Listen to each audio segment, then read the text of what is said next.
At the end of February 1941, I surrendered command of the 38 ACs off the Channel coast to receive the newly formed in Germany 56th UK, thus fulfilled the wish I had even before the beginning of the Western Campaign to command a mobile corps.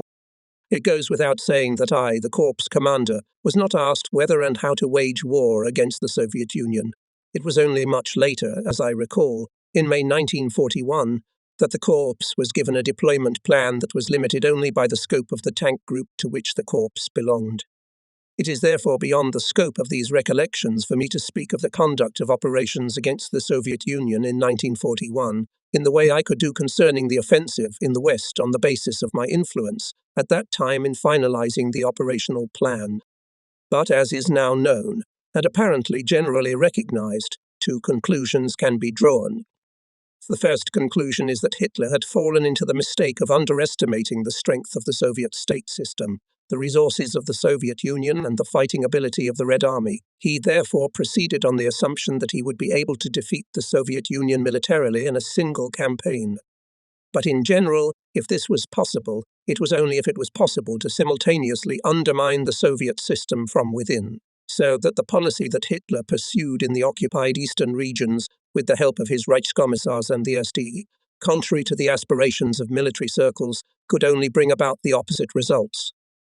While Hitler's strategic plans were based on the premise that he aimed at the rapid defeat of the Soviet Union, politically he acted in a diametrically opposite direction. In other wars, too, there have often been contradictions between military and political objectives. In this case, both military and political leadership were united in Hitler's hands. But the result was that his Eastern policy sharply contradicted the requirements of his strategy and deprived him of what might have been a chance for a quick victory. The fact that in the realm of the military high command, that is, between Hitler and the OK, it was not possible to develop a unified strategic concept, which was necessary both in the development of the overall plan of operations and in the conduct of the 1941 campaign itself. Hitler's strategic objectives rested primarily on political and military economic considerations. First of all, it was the capture of Leningrad, which he regarded as the cradle of Bolshevism, and which was to bring him both the connection with the Finns and domination over the Baltics. Next, the seizure of the sources of raw materials in the Ukraine and the military resources of the Donbass, and then the oil fields of the Caucasus. By seizing these areas, he hoped to essentially paralyze the Soviet Union militarily. In contrast to this, the OK correctly believed that the conquest and mastery of these undoubtedly strategically important areas must be preceded by the destruction of the Red Army. A decisive battle must be imposed on the main forces of the Red Army by striking the powers of terrain center of Soviet power, the loss of which the country would not risk. First, because Moscow, in contrast to 1812, was really the political center of Russia. Second, because the loss of the military-industrial areas around and east of Moscow would at least considerably weaken the Soviet war industry. Third, and most important for strategic reasons, because Moscow is the central communications hub of the European part of Russia. So with the loss of Moscow, the Soviet defenses would practically split in two, and the Soviet command would not be able to organize unified operations along the entire front. In strategic terms, the disagreement between Hitler and the OK boiled down to the following. Hitler wanted to achieve military success on both flanks, while the OK sought success in the center of the common front. As a result of the divergence between these fundamental strategic concepts, the German command was ultimately defeated. Hitler, however, agreed with the proposed OK distribution of forces, according to which the bulk of the army was to operate two groups of armies north and only one group of armies south of the Pripyat marshes. But the dispute over these two operational objectives lasted the entire campaign. The result of this could only be Hitler did not achieve his already too far-reaching goals, and at the same time violated the entire strategic concept of the OK. Indicated. Hitler in the Plan Barbarossa common goal was, after all, nothing more than a mere operational or tactical recipe, and it was only thanks to the excellent military leadership of the German army that extremely great successes were achieved, bringing the Soviet army to the edge of the abyss. But this recipe could never replace an operational plan, as to the development and execution of which the general command had to be of one mind, an operational plan which, in view of the balance of forces and the length of the theatre of operations, had to provide in advance for the possibility of destroying the Soviet army, if necessary, as a result of 2 campaigns. The position I occupied as corps commander, as I have already said, did not allow me to know the plans and intentions of the High Command. I did not assume, therefore, at the time, that there were such dangerous differences of opinion as to the strategic objectives between Hitler and the OK. However, being even in my position, it was soon possible to feel the results of these contradictions. 56 TK was to strike as part of 4 tank group from East Prussia. Army Group North was tasked, striking from East Prussia, to destroy the enemy forces located in the Baltics and then begin the offensive on Leningrad. The 4th Tank Group, acting in its composition, was tasked to quickly reach the Dina line near Divinsk and below it, in order to seize the Vanar crossings for further offensive in the direction of Opochka. On its right, 16 Army was striking through Kovno, in order to quickly follow the 4th Tank Group. On the left of the 4th Tank Group was advancing in the general direction of Riga 18 Army. On June 16 I arrived, having already been once before in East Prussia, in the area of deployment of 56 2K.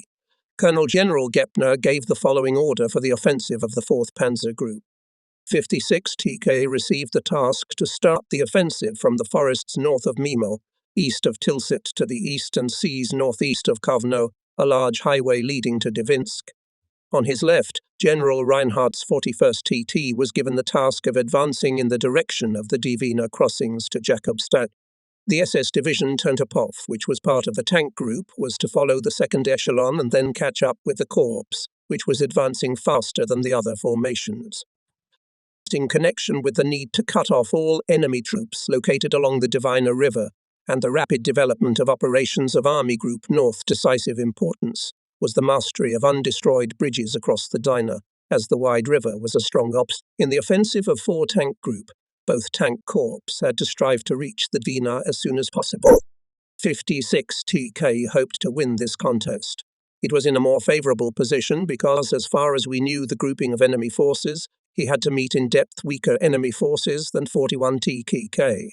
For this reason, 41 TK was reinforced by the tank group command with 1 tank division. It's my suggestion to instead shift the direction of the main strike to an area with weaker forces was left unheeded. Before I begin to describe the fighting 56 TK, which, in fact, interesting only because they became in the true sense of the word tank raid, I must dwell on one circumstance that sheds a bright light on the gulf that existed between the opinion of the soldier and the opinion of the political leadership. A few days before the beginning of the offensive, we received an OKU order, which later became known as the Commissar Order. Its essence was that it ordered the immediate execution of all captured political commissars of the Red Army carriers of Bolshevik ideology. From the point of view of international law, political commissars could hardly enjoy the privileges extended to soldiers. They were certainly not soldiers. I would hardly consider as a soldier, for example, a Gauleiter assigned to me as a political supervisor, but it was equally impossible to classify these commissars as non-combatants, as, for example, medical personnel, military priests, or correspondents. On the contrary, far from being soldiers, they were fanatical fighters, namely fighters whose activities could only be considered illegal by traditional military concepts. Their task was not only to exercise political control over the commanders, but also to give the war the most brutal character, which was completely contrary to the previous understanding of warfare. Signed, the commissars were precisely the men who first introduced those methods of warfare and treatment of prisoners of war, which were in clear contradiction to the provisions of the Hague Convention on the Conduct of Land Warfare. But whatever view we may take of the status of commissars in terms of international law, their execution after capture in battle was contrary to every conception of soldierly morality. An order such as the one concerning the commissars was inherently contrary to it. The execution of this order threatened not only the honor of the troops, but also their morale. I was, therefore, compelled to report to my superior that this order would not be carried out in my troops. I acted with the consent of the commanders of the units and did so in my corps. However, naturally, my superiors were in full agreement with my opinion. Attempts to cancel this order were successful only much later, when it became clear that the only result of the order about commissars was that the commissars forced the troops to fight to the last by the most brutal means. During the period of our very brief preparations, the Corps headquarters was at Insterburg. I myself, with my adjutant Oberleutnant Specht, settled down outside the city, in a villa built on the edge of the forest. The chief physician of the Insterburg hospital, Widwold. We were received by the Widwold couple with that hospitality and cordiality which has become a proverb in East Prussia. It was worth the beautiful days we were fortunate enough to spend in this lovely home with our gracious hosts. I have a fond recollection of the old forester, in whose house we used to escape the rain and, after night exercises of one of our divisions, to feed ourselves with a cup of hot coffee and a real Prussian breakfast, while our host talked about his deer and elk, or about his service in the army. We spent the last days before the offensive began at the Lenken estate, close to the frontier, famous in East Prussia for its stud farm. Its owner, von Sperber, was a reserve captain and was at the front at the time. The Lenken estate was situated in a lovely forest, and when we arrived there we saw a paddock where thoroughbred horses were grazing. It was a corner full of beauty and harmony. The sight of it seemed to us a good how beautiful was this distant corner of our homeland, our final resting place on German soil. As we passed the low and simple lord's house, typical of East Prussia, we saw a lovely young girl diligently cleaning the veranda. A motley shawl framed her pretty, fresh face. "Oh," exclaimed one of my companions, "if everything here is so nice." He asked the young girl about the mistress of the house. His face assumed a not very intelligent expression when he was answered with a smile of welcome. "Welcome." There was general cheerful laughter. The young mistress of the estate had recently given birth to a son, and I became his godfather. Thus was established a bond that survived the war years and the hard post-war years. The young von Sperber ran the estate and the factory when her husband was in the war. She then had to flee the Russians with her husband and 7 children. This young creature in whom we were then so mistaken now lives in Eltville on the Rhine. When I finally returned from English captivity in 1953, she sent me a bottle of the best wine that could be found in this famous area, famous for its vineyards. Those who know Rhenish wines understand what a precious beverage this was. In 21 at 13.0, the order arrived at the Corps headquarters that the offensive would start the next morning at 3.0. The small area that was assigned to the Corps in the woods north of Mimo allowed me at first to use for the offensive on the border positions of the enemy, according to intelligence, occupied by its garrisons, only 8 TD and 290 PD. 3 motorized infantry division was in reserve south of Mimel. At first, our troops directly on the border encountered weak resistance, apparently the enemy combat guard. But they stopped soon before the fortified area, which was overcome only after the 8 TD broke through the enemy positions north of Mimel at noon. Already on this first day, we had to familiarize ourselves with the methods by which the war was fought on the Soviet side. One of our reconnaissance patrols, cut off by the enemy, was then found by our troops. He was cut out and brutally mutilated. My adjutant and I travelled extensively through the areas in which enemy units could still be present, and we decided not to give ourselves alive into the hands of this enemy. Later it often happened that Soviet soldiers would raise their hands to show that they were surrendering, and after our infantrymen approached them, they would resort to arms again. Or a wounded man would feign death and then shoot at our soldiers from the rear. So general impression of the enemy was that he had not been taken by surprise by our advance in the front line, but that the Soviet command had not counted, or had not yet counted, on it and therefore had not been able to pull forward quickly the large forces at its disposal. There has been much debate as to whether the deployment of Soviet army forces was defensive or offensive in nature, according to the number of forces concentrated in the western regions of the Soviet Union, and on the basis of the concentration of large masses of tanks, both in the area of Bialystok and in the area of Lvov. One could well assume. In any case, Hitler so motivated his decision to take the offensive that sooner or later the Soviet Union will go on the offensive. On the other hand, the grouping of Soviet forces on June 22 did not speak in favor of the intention to launch an offensive in the near future. Voroshilov's army group, opposing our Army Group North, had only 7 divisions on the border, although it had 29 SD, 2 TD and 6 Mech. Brigades located in the rear at Sholyai, Kovno and Vilna, and partly even in the area of Pskov. Both other Soviet army groups were also deeply echeloned, although the units operating in the frontier zone were much stronger. The statement that the deployment of Soviet troops, which began with the deployment of large forces as early as the occupation of eastern Poland, Bessarabia, and the Baltic states, was deployment for every eventuality, would be most consistent with the truth. On June 22, 1941, Soviet troops were undoubtedly so deeply echeloned that, with this arrangement, they were ready only for defense. But the picture could, depending on the development of the political and military situation of Germany, quickly change. The Red Army, in the composition of its groups of armies numerically, but not qualitatively superior to the German troops, could be in a short time concentrated so that it would be able to launch an offensive. The deployment of Soviet troops, which until June 22 and could have been a preparation for defense, posed a latent threat.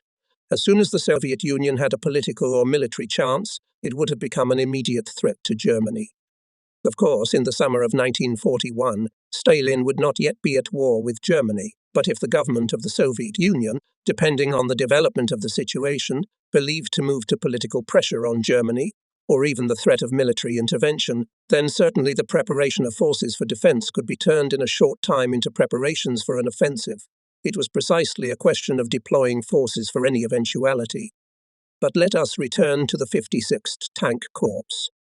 If the Corps wanted to fulfill its task to seize the unbroken bridges across the Dwina River near Divinsk, then after breaking through the border positions it was necessary to do the following.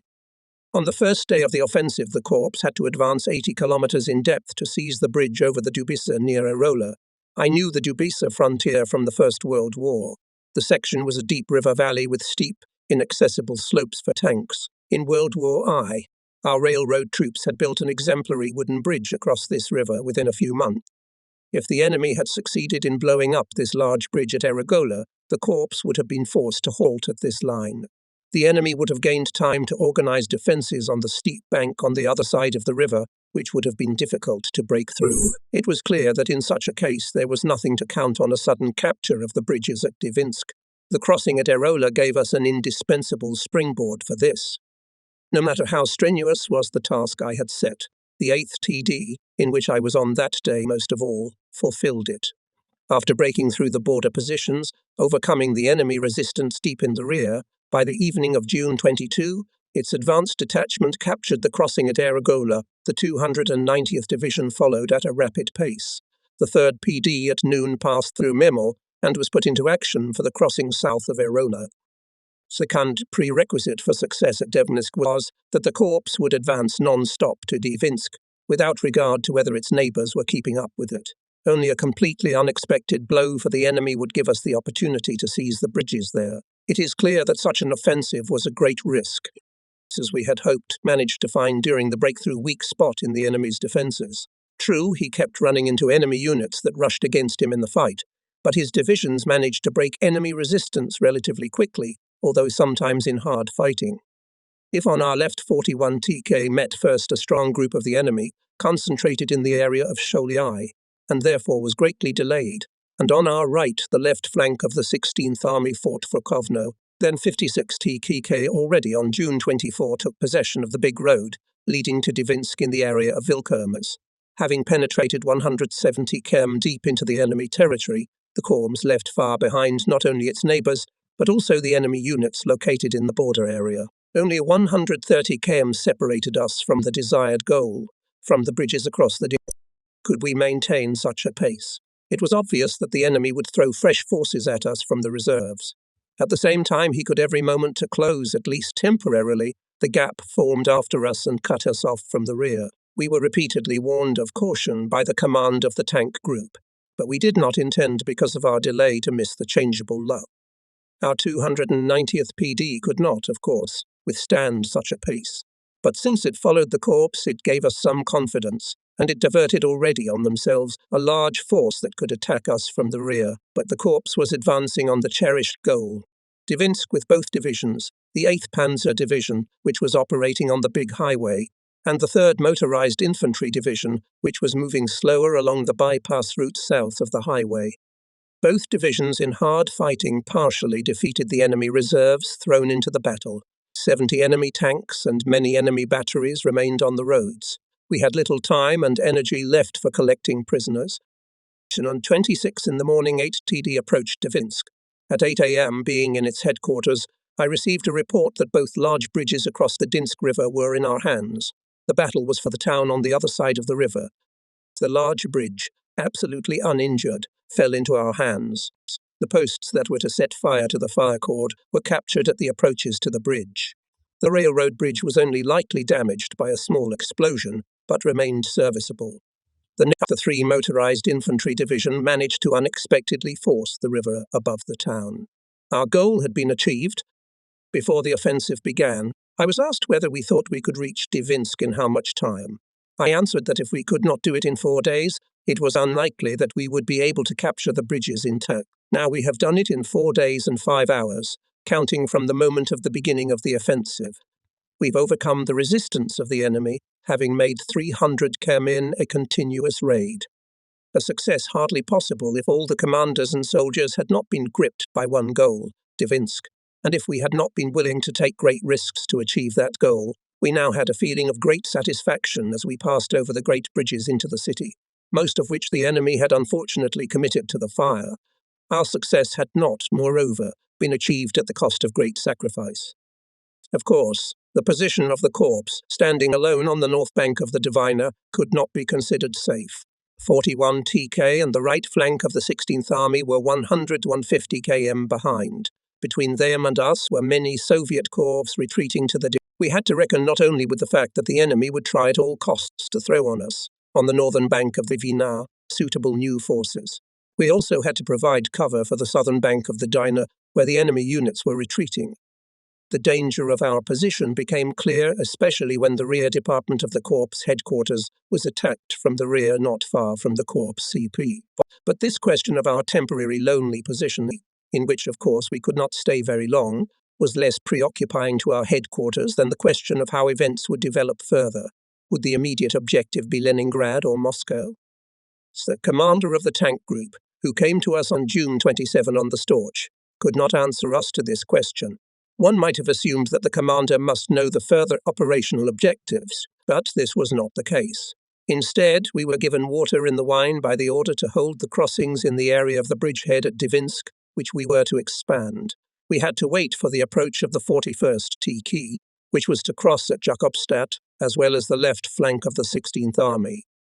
Of course, it was a reliable and school-correct decision. We, however, thought otherwise. In our opinion, the sudden appearance of the corps far in the depth of the enemy front will cause severe panic in the enemy. The enemy, of course, will try to do everything to throw us back again behind the river and pull together all the forces for this purpose. But the faster we advanced, the less he would be in a position to throw superior forces at us, having planned this operation in advance. If we had continued, having secured the crossings across the Dvina, the offensive in the direction of Pskov and the tank group had advanced another tank corps as quickly as possible across the Dvina, the enemy would have been forced, as has already happened, to throw on us only what he had at hand. He would not have been able to carry out a pre-arranged operation. The armies following us could take care of the defeated enemy units south of the Dvina. Naturally, the risk increased as an individual tank corps or the entire tank group alone moved deep into the Russian space. But, on the other hand, the safety of a mobile formation in the rear of the enemy front rests mainly on the fact that it remains in motion all the time. If it stops, it will be immediately attacked from all sides by suitable enemy reserves. As said, this view was not supported by the General Command, for which, of course, he cannot be reproached. Of course, if we had attempted by further advance to hold the fortune, it would have been a gamble. It might also lure us into the abyss. Consequently, the goal in Leningrad was moving away from us into the distant future, and the corps had to wait at Divinsk. As could be foreseen, the enemy pulled up fresh forces, and not only from Pskov but also from Minsk and Moscow. Soon we had to defend ourselves on the northern bank of the Dvina River from the enemy's attacks, supported by one tank division. In some areas the matter took a serious turn. In one counterattack, which was undertaken by the 3rd Motorized Division to regain lost terrain, 3 wounded officers and 30 soldiers, who the day before had fallen into enemy hands at a dressing station, were found. During these days, the Soviet aviation made every effort to destroy, by air raids, the bridges that had fallen into our hands. With amazing persistence at low altitude, one squadron flew after another with the only result: they were shot down. In one day alone, our fighters and anti-aircraft artillery shot down 64 Soviet planes. Finally, on July 2, we were able to move out again after the 3rd Mechanized Unit, SS Division Totenkopf, arrived in the corps, and on our left, 41 TK crossed the Divina River at Jakobstadt. The 4th Tank Group got the direction for further offensive through Rezidne, Ostrov to Pskov, so somewhere in the distance, finally our goal, Leningrad, was revealed. However, 6 days had already passed after the sudden raid of the corps on Divinsk. The enemy had time to overcome the shock he received when German troops appeared on the eastern bank of the Divinsk River.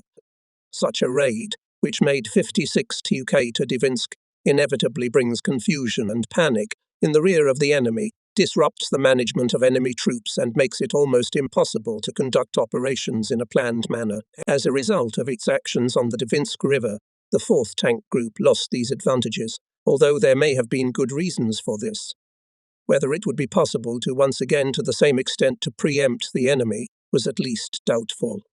At any rate, one thing was clear, that this would be possible only if the tank group was able to direct all forces to fulfill a single task. Just this, as will be shown, did not happen, although the enemy did not have enough forces to stop the advance of the tank.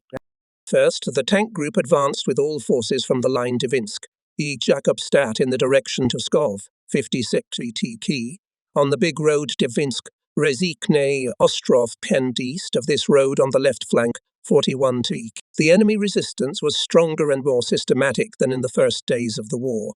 Despite this, we kept pushing him down.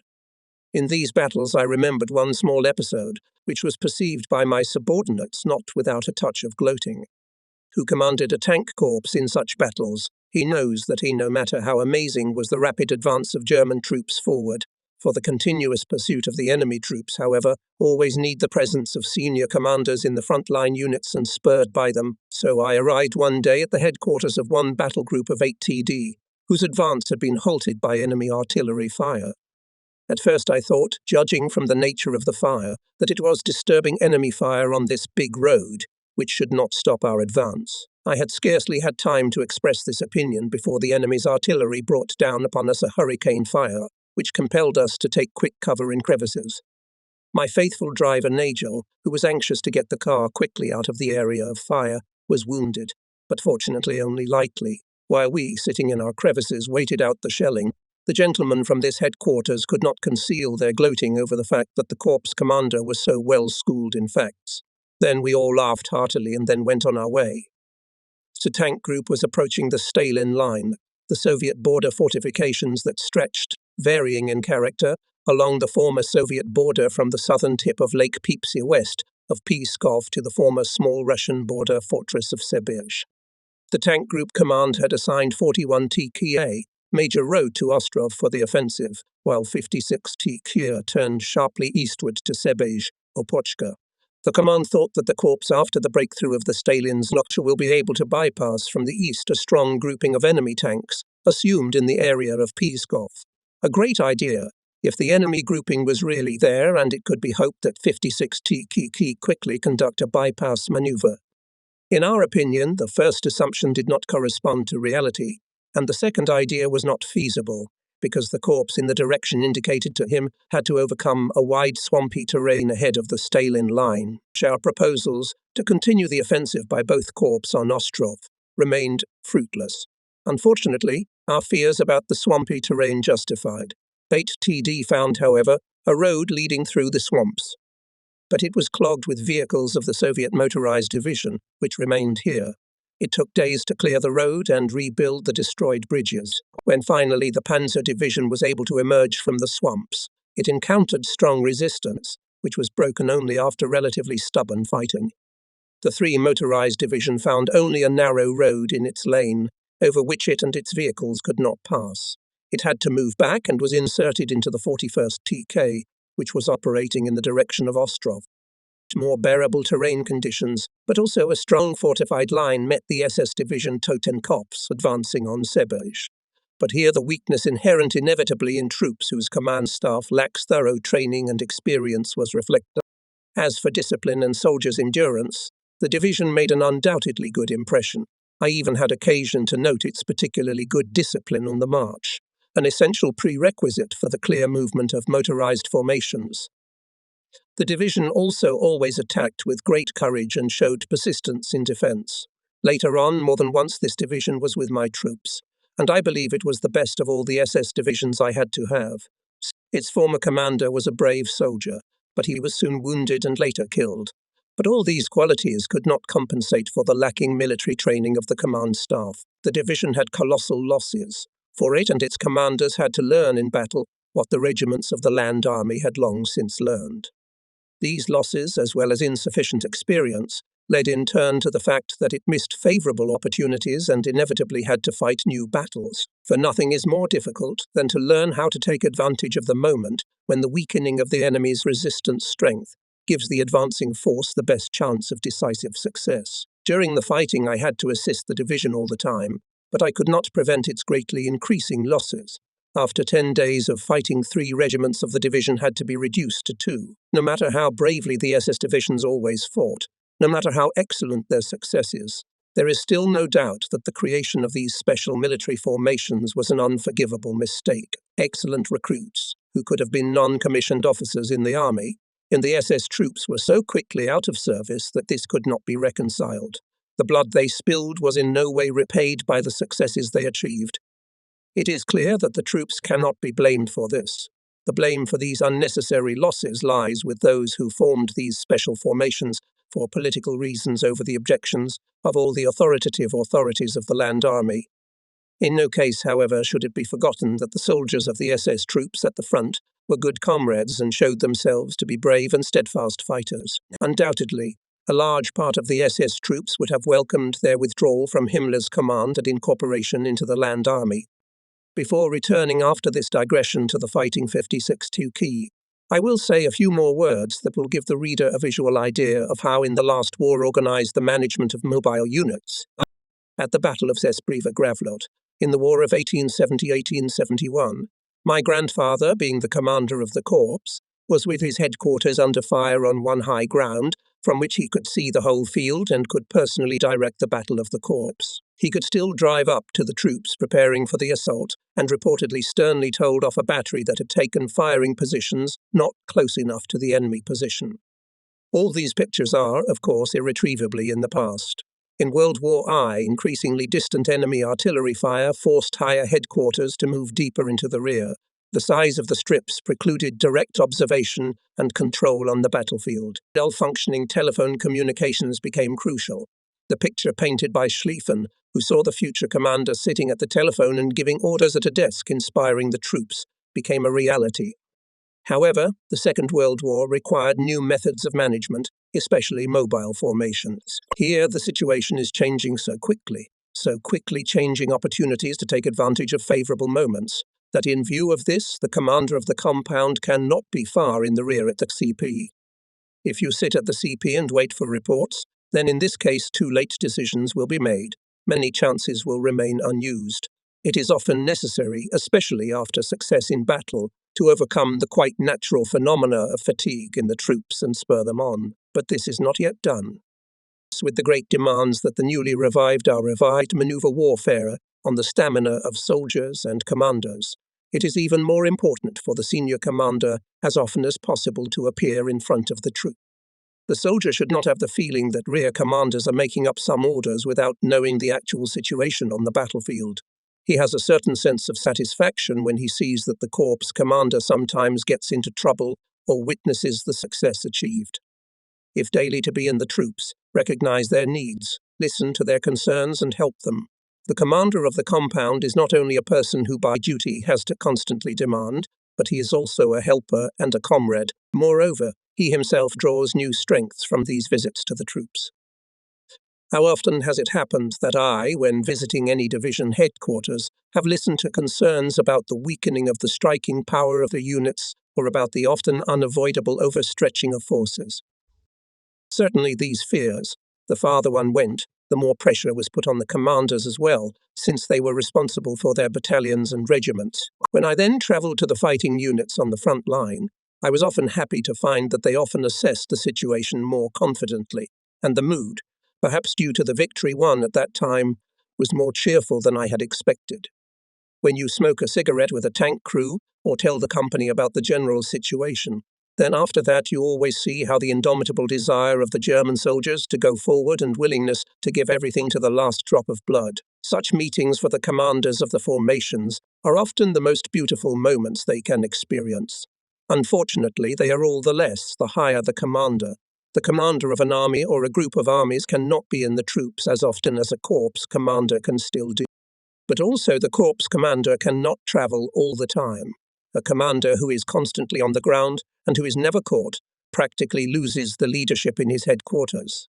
This may be a good thing in some cases, but in the end, it is not the point of the case. It is necessary, therefore, to organize command wisely, especially in mobile formations, and at any rate, to ensure its continuity. It is also necessary that the rear department of the corps headquarters, as a rule, would remain for several days in one place so as not to stop the provision of supply. The corps commander, on the other hand, with the operational department of headquarters, must, in order to follow the advance of his subordinate divisions, move his command post almost daily, and sometimes twice a day. This requires, of course, great mobility of the headquarters.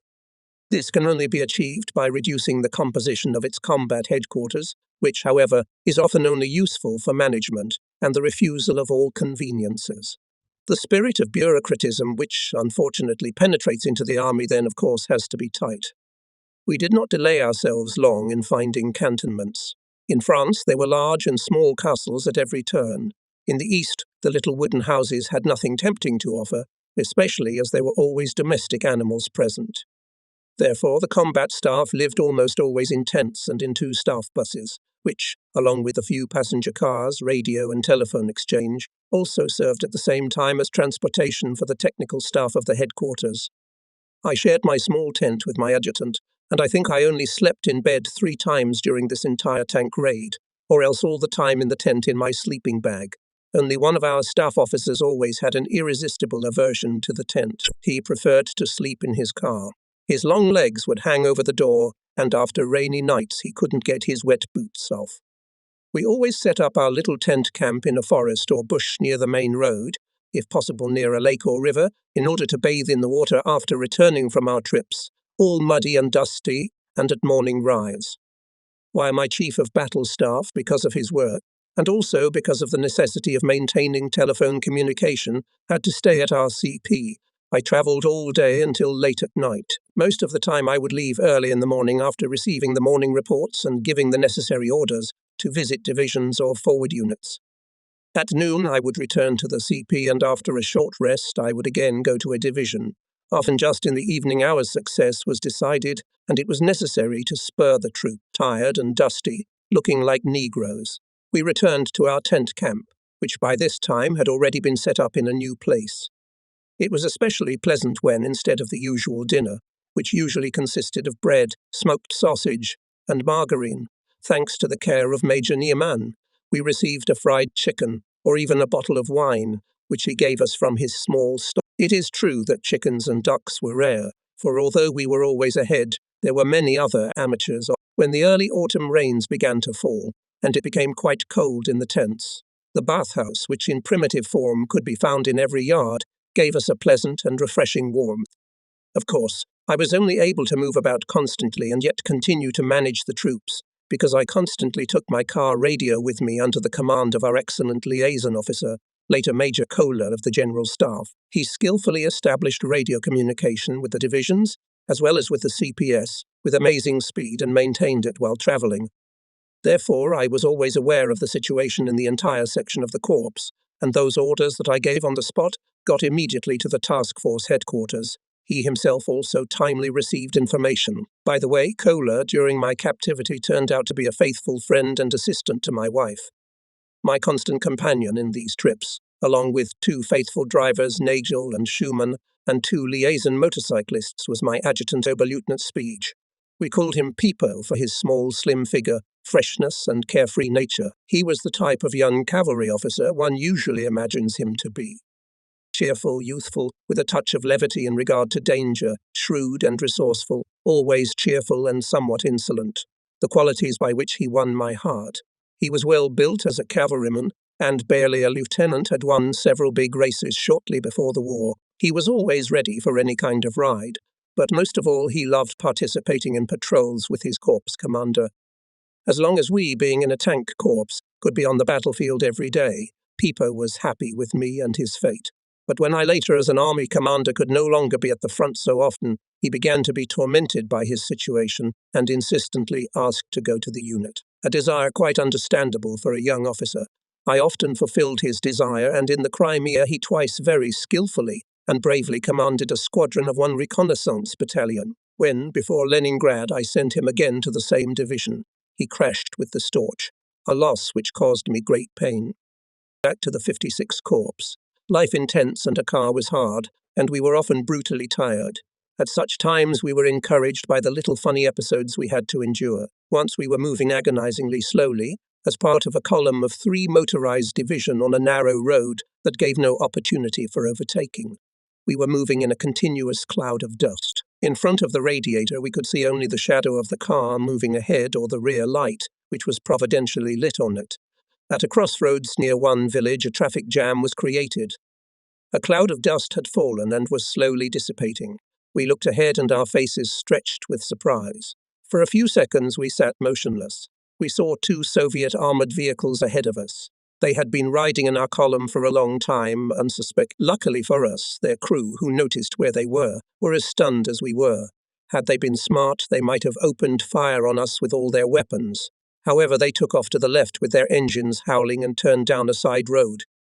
Another time, in terrible heat, black as Negroes from the dust, we, quite tired, arrived at the headquarters of the 8th TD. At the time when the commander reported the situation, the officer of the division headquarters, Major Berenzen, who was, however, a fine officer of the tank forces, handed me a bottle of French cognacs on ice. Where could he get ice in this heat? It turned out that the sapper company, equipping a new access to the bridge, excavated a large hill, which turned out to be an ice mountain covered with earth, the ice warehouse of a dairy farm. Perhaps never before had brandy given me such pleasure as on this occasion. A few days later we were passing through the flame-stricken town of Soltsi. Suddenly some Russian appeared out of the thick smoke right in front of our car. He was dragging a small cart loaded with crates in which small bottles of vodka from the state distillery gleamed. Apparently, he had rescued them from the state warehouse and decided that it would be useful to bring us a tribute in the form of 1 case of vodka. Rarely did we get such an enthusiastic reception when we returned to the CP as we did this time, when we brought these vodka bottles with us and distributed them to ours. It is hard to imagine what a great part these little joys play in frontline life. Along with the advantages that frequent stay on the front line represented for the Tank Corps management to assess the combat effectiveness of its troops and to take advantage of a favorable tactical situation, there was another convenience associated with it. Thanks to it, one does not feel tied to the wire, to the telephone connecting you with the higher command, and this frees from many unnecessary inquiries and answers. As necessary as telephone communication is for the control of troops, it still easily turns into a fetter, restraining free initiative. By July 9, it finally became clear that the attempt of the Tank Group Command to bypass the forces of 56 2K from the east of the enemy forces, concentrated, as it was believed, in Pskov, cannot succeed. This was hampered by swampy terrain and strong enemy resistance. There was nothing else to do but to stop this maneuver and still move the Corps' headquarters together with 8 TD to the north in the direction of Ostrov, where the 3 motorized infantry division had already been sent earlier. As the summary of July 10 showed, after the beginning of its advance from Dvinsk, the Tank Corps defeated 4 or 5 enemy rifle divisions, a tank division, and a motorized division, i.e. considerably superior enemy forces. Along with thousands of prisoners, we have taken as trophies 60 airplanes, 316 guns, 205 tanks, and 600 trucks since crossing the state border. However, the enemy, now pushed back to the east, as it soon turned out, had not yet been destroyed. Corps Command expected that after the concentration of forces of the 4th Tank Group in the area of Ostrov, directly followed by a rapid and massive attack of the group on Leningrad, 56 TK through Luga, and 41 TK through Pskov.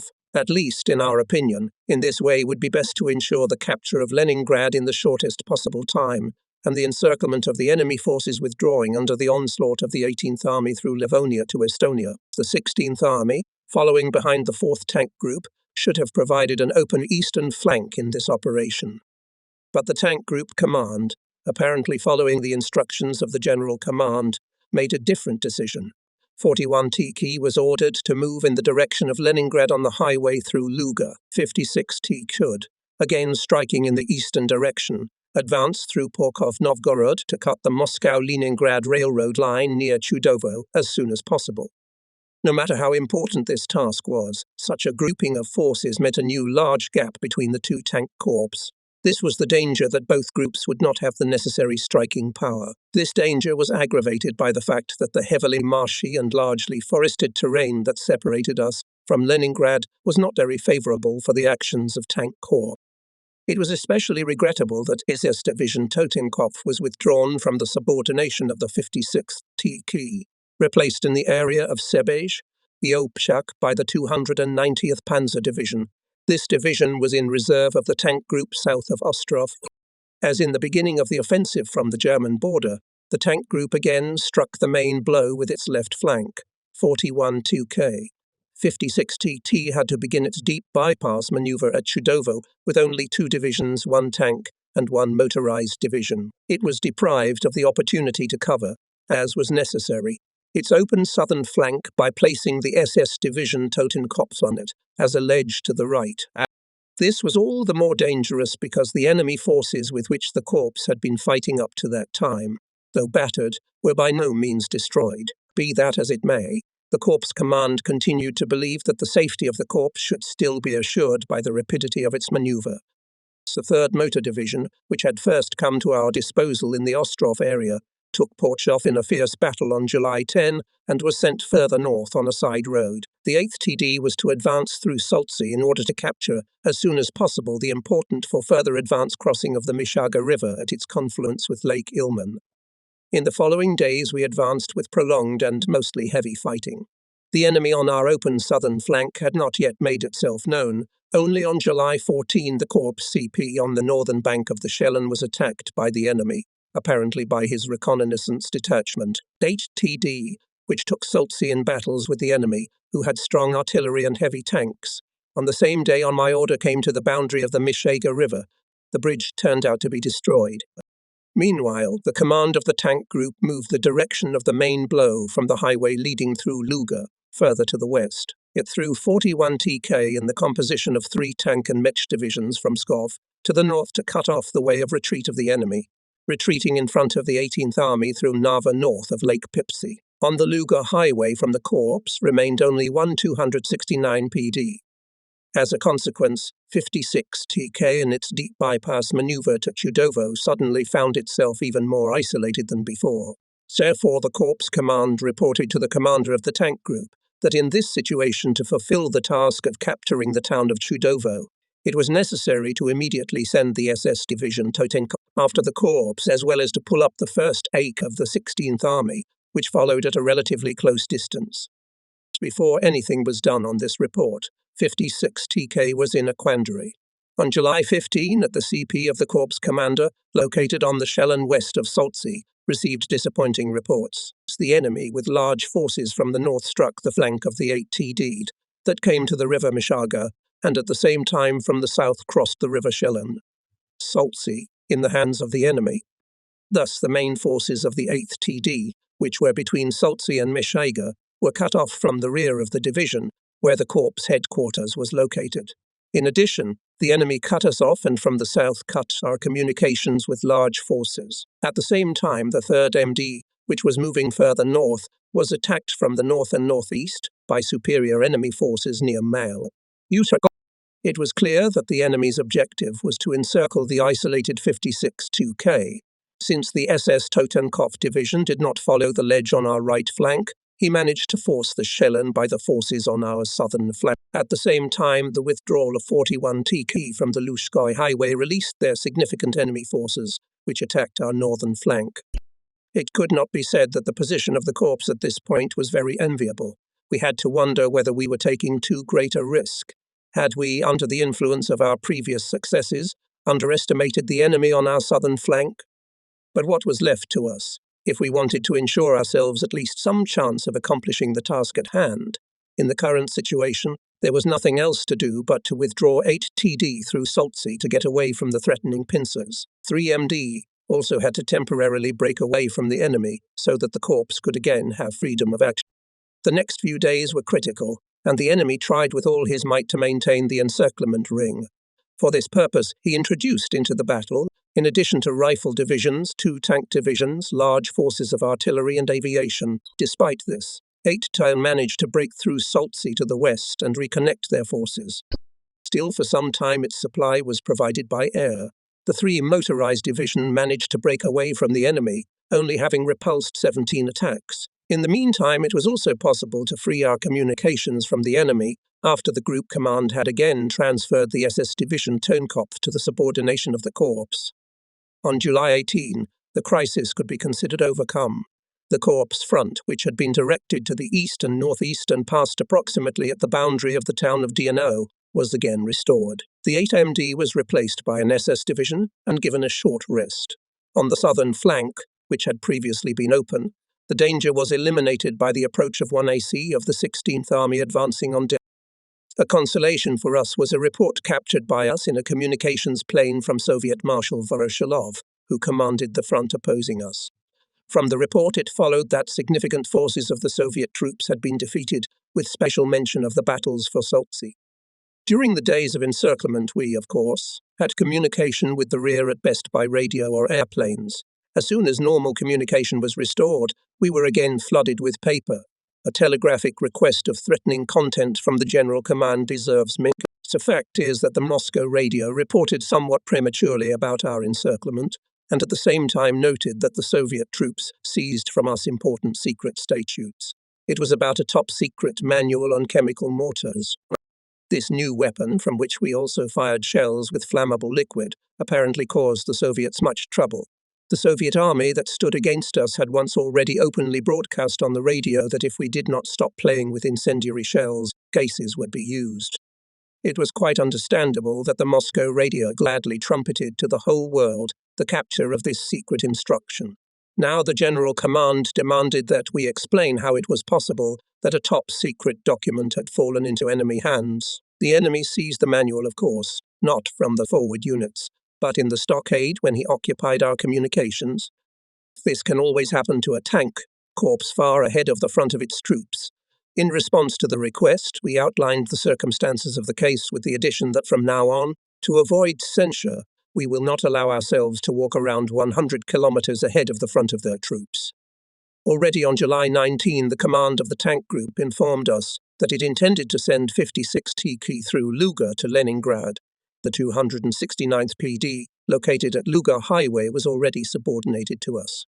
Again, our proposal to finally concentrate the forces of the tank group in the strip of 41 TK east of Narva, instead of in the much less favorable direction to Luga, where the vast forests made it difficult to conduct combat operations, was rejected. So far, we had to advance eastward together with the First Army to occupy the Mishaga River frontier, which had already been reached once. The main command apparently still adhered to the plan of a deep bypass, even east of Lake Ilmen. So new battles unfolded, in which we, together with the 1AC, threw the enemy behind the Mishaga River.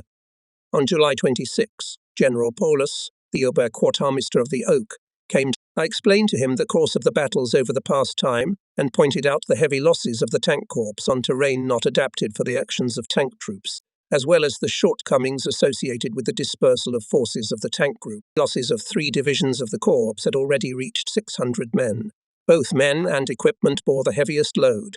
However, 8TD managed to bring the number of battle-ready tanks from 80 to 150 units in a few days of rest.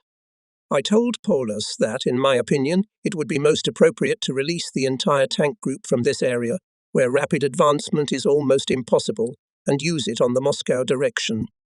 If the command does not want to give up the idea of taking Leningrad and to conduct a bypass maneuver from the east through Shudovo, then for this purpose, first of all, infantry formations should be used. The tank corps would have to be saved for the last strike on the city, after overcoming the forest zone. Otherwise, our divisions would lose their combat effectiveness approaching Leningrad. Such an operation, in any case, would justify the time spent. If we want to quickly seize the coast and Leningrad, There would be an option to concentrate all the forces of the tank group in the north in the area east of Narva for a direct attack on Leningrad. General Paulus fully agreed with my opinion. However, so far everything was going differently. While the 16th Army as a part of the 1st Army and one more newly arrived corps occupied the front on the river Mishaga west of the Lake Ilmen, the 56th Army should still make a blow through Luga to Leningrad. For this purpose it was subordinated to the 3 Motorized Division, 269 PD, and the newly arrived SS Police Division. Thus, the dispersion of mechanized forces of the tank group reached its highest point. SS Division Totenkopf remained subordinate to the 16th Army at Lake Ilmen. The 8th TD was withdrawn from the corps as a reserve of the group commander and was used to clear the rear area of partisans, although it was ill-suited for such a task and could have been used otherwise to great effect. In the Luga area, the corps had only 1 motorized division, 3 MD, while 41 TK with its 3 divisions fought east of Narva. Colonel General Guderian, the creator of tank forces, put forward the following principle of their actions: in a fist, not scattered. This position was quite clearly turned into its opposite. All attempts to retain for the course of all 3 mobile divisions, regardless of the direction in which to act 56 TK, were fruitless, but in general it has long been known that when there is a lack of forces, few commanders manage to maintain order in their distribution and avoid dispersal of compounds. Outlining the course of the battles for Luga would take us too far here. The enemy, who only a few weeks ago had probably had only a small force in this area, now had here a whole corps with 3 divisions and strong artillery and tanks. In addition, the Luga area was a training field for the Soviet army, so the enemy, of course, knew the terrain perfectly well in every detail. In addition, he had enough time to build strong defensive lines. By August 10, the corps was finally ready to begin the offensive. It was held in heavy fighting, but still successful. Unfortunately, our losses were quite significant. The SS Police Division lost its brave commander, Police General Mufflerstedt. Particularly unpleasant were the numerous counterattacks by enemy tanks, while our corps now had no tank forces at all. It should be noted how our Artillery Instrumental Reconnaissance Division showed itself in these battles. The enemy could not oppose him anything of equal value.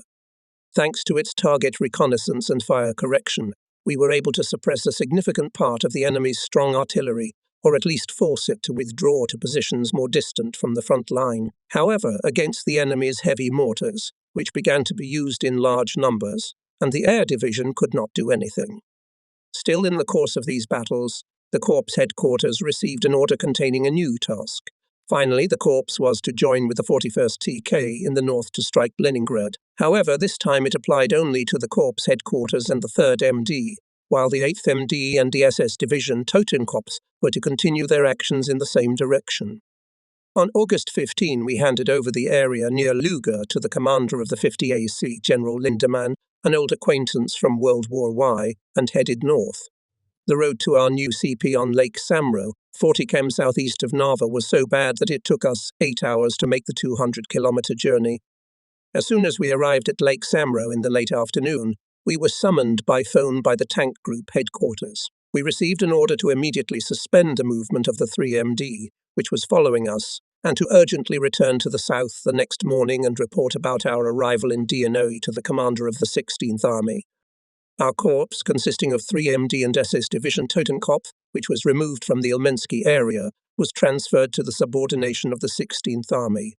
We cannot say that these vicissitudes particularly pleased us. Only the quartermaster, Major Kleinschmidt, who accepted the news that all his orders on the rear should be turned by 180 deg without losing his humour, felt fine. So, on August 16, we drove back along the same road and on to Denyo. This time it took us 13 hours for 260 km of travel.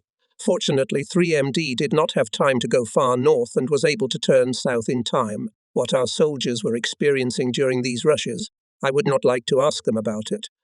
The ultimate cause of this confusion was, apparently, that in general we lacked forces and that the entire area between Leningrad, Pskov and Lake Ilmen was completely unsuitable for tank forces. In the headquarters of the 16th Army found out the following. 10 AC, which was fighting on the right flank of the 16th Army south of Lake Ilmen, was attacked by vastly superior enemy forces and pushed by them. Now he, turning the front to the south, fought heavy defensive battles south of Lake Ilmen. The enemy apparently had the intention to cover its western flank. 56 TK had to urgently divert enemy forces and rescue 10. The task of our corps was first of all to withdraw its 2 motorized divisions as inconspicuously as possible to the enemy's open western flank east of DNO, in order to then flank it from the positions facing north against the 10 AC, or to come to its rear. We had a wonderful task before us. Satisfaction for us was also that in the SS Division Totenkopf rejoiced when they learned that it again came under our command. But, unfortunately, it was not possible to achieve the transfer to us and 8TD to fulfill. By August 18, we managed to secretly move both divisions to the western flank of the enemy troops and, carefully camouflaged, to take the initial position. August 19 in the morning began the corps offensive, which was apparently unexpected for the enemy. Indeed, it was possible, as it was planned, to dislodge the enemy from the positions, hitting him in the flank, and in cooperation with the newly offensive 10 AC in further battles, to inflict a decisive defeat on the Soviet 38th Army. At August 22, we reached the Lvova River southeast of Staraya Russa, despite the fact that in this sandy terrain, almost completely devoid of roads, the infantry of both motorized divisions had to pass most of the way on foot. Still, the corps captured 12,000 prisoners, 141 tanks, 246 guns and hundreds of machine guns, automobiles and other means of transportation during these days. Among the spoils were 2 interesting things. One was a brand new battery of German 88Me anti-aircraft guns of the 1941 model. The second was the first Soviet jet gun captured by German troops. I was particularly interested in the evacuation of this gun. How indignant I was when I was informed that the gun could not be sent to the rear because someone had removed its gimbals. Who had done it? None other than my second adjutant, Major Niemann, to whom the Stingrays seemed suitable for our headquarters bus. He was quite distressed when he learned that he would have to return the Stingrays and put them back on again in their old during the short rest on the Lovey River, granted to the troops, who again had to fight with the highest tension of their strength. The command apparently considered withdrawing 56T to use it in another direction. Then still the 16th Army's offensive eastward south of Lake Ilmen was resumed. At the end of August, however, began the first period of rain for that summer, which soon so washed out the roads that both motorized divisions were for a time completely confined to their position. At the same time, the enemy was pulling up new forces. Instead of the defeated 38th Army, 3 new Soviet armies, 27th, 34th, and 11th, appeared in front of the 16th Army's front on the home Lake Ilmen section. New battles unfolded, the description of the course of which would take us too far. 56 TK forced Pola and came close to Demyansk. Not to mention the increasing resistance of the enemy, which was particularly hard on the troops, and the great strain on the equipment. There was an agonizingly slow advance on roads completely washed out by rain. At this time I also spent whole days on the road together with my subordinate divisions, but often even my powerful machine could only advance on these so-called roads with the help of tractors. When one day, after dark, I drove up to the bridge over the Polo, which we had just captured, the approach to which had been, as I was told, cleared of mines, suddenly a mine exploded under the right front wheel. The wheel was blown off and thrown back 100 meters. The windows were broken. Only the radio still worked. Of the 4 people in the car, no one was even lightly wounded. I myself, sitting in the front seat to the right of the driver, also remained unharmed. This is truly a mercy of fate. Our tent camp gradually became rather uncomfortable, damp and cold. However, it was impossible to find any decent headquarters apartment in this area. In order to warm up somehow, we went to a bathhouse, albeit a very poor one, found in even the smallest courtyard.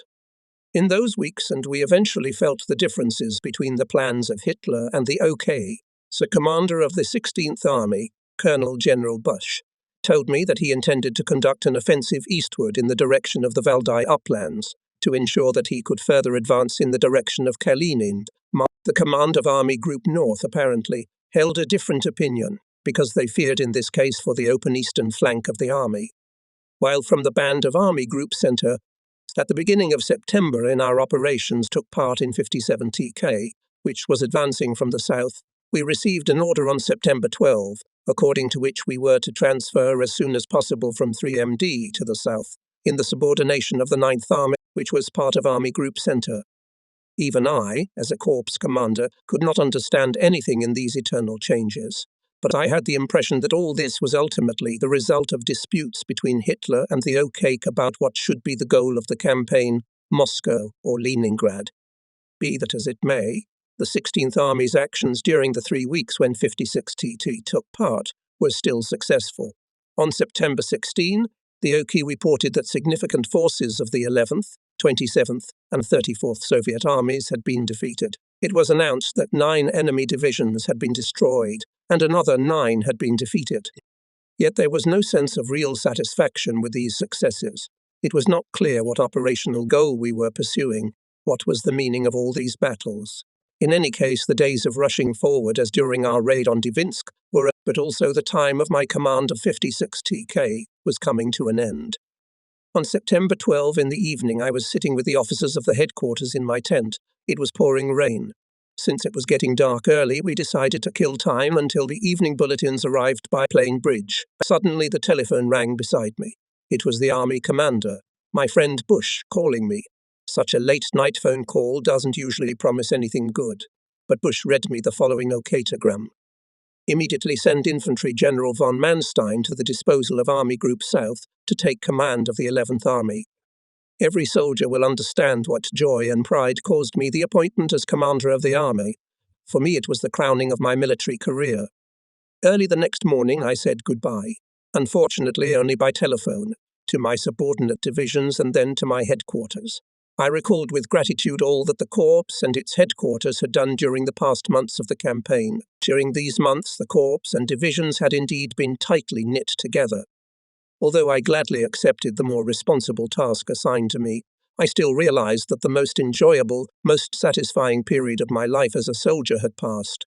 I spent 3 months among the troops, sharing with them all the burdens, the cares, and the pride of success. I drew new strength from what we experienced together, from the devotion and readiness with which each performed his duty, and from the close soldierly comradeship.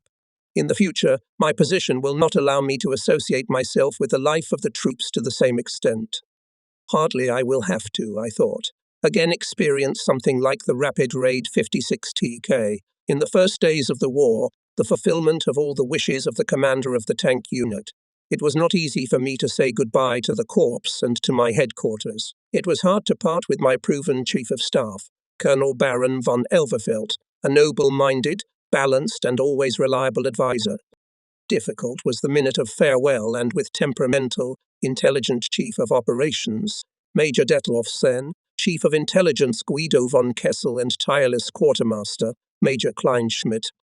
I also had to part with the head of the officers' personnel department, Major von der Marwitz, who had been with us for several weeks, and with whom I had a close friendship from my joint stay at the military school in Angers, and from my service in Pomerania. When I went to my friend Bush on the morning of September 13 to report my departure, I was accompanied only by my adjutant Specht and my 2 drivers Nigel and Schumann. Neither of them is now alive,